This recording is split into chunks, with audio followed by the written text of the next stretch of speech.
అనంతపురం జిల్లా ఉరవకొండలోని ఆర్డబ్ల్యూఎస్ కార్యాలయం ఎదుట ఖాళీ బిందెలతో పాటపేట అలాగే వడ్డెవీధి కాలనీకి చెందిన మహిళలు ధర్నా నిర్వహించారు. గత 20 రోజులుగా కుళాయిల నుంచి మంచినీళ్లు రావటం లేదని ఆవేదన వ్యక్తం చేశారు. ఇక మంచినీటి కోసం కోర్టులో ఫిర్యాదు చేయగా కొద్ది రోజులు నీటిని విడుదల చేశారని అన్నారు. ఆ తర్వాత పరిస్థితి మళ్లీ మొదటికే వచ్చిందని తెలిపారు. వేసవి కాలంలో ఇంత తీవ్రమైన తాగునీటి ఎద్దడిని ఎప్పుడూ ఎదుర్కోలేదని అన్నారు. అక్రమ కుళాయిలను అధికారులు పట్టించుకోకపోవడం వల్లే ఈ దుస్థితి దాపురించిందని కాలనీ వాసులు తెలిపారు.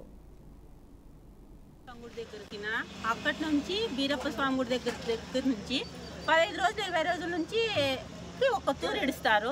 అప్పటి నుంచి కూడా మా లైన్ కంటూ నీళ్ళు అస్సలు రావటం లేదు.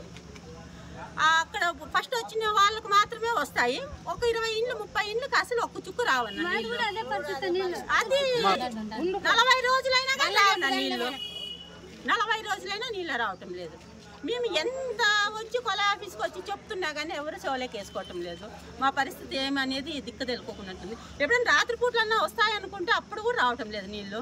ఆ సమస్య ఎవరు తీరుస్తారో ఏమి కదా మాకు దిక్కే తెలియదన్న. మాకు అప్పుడే కోర్టుకి పోయినాము. కోర్టులోంచి మళ్ళీ అప్పుడు మేడం చెప్పింది వదిలినారు. అప్పుడు వారానికి ఒక రోజు 4 రోజులకో పాటు వదిలినారు. మళ్ళీ అదే ప్రకారం ఇప్పుడు మళ్ళీ రావటం లేదు నీళ్ళు.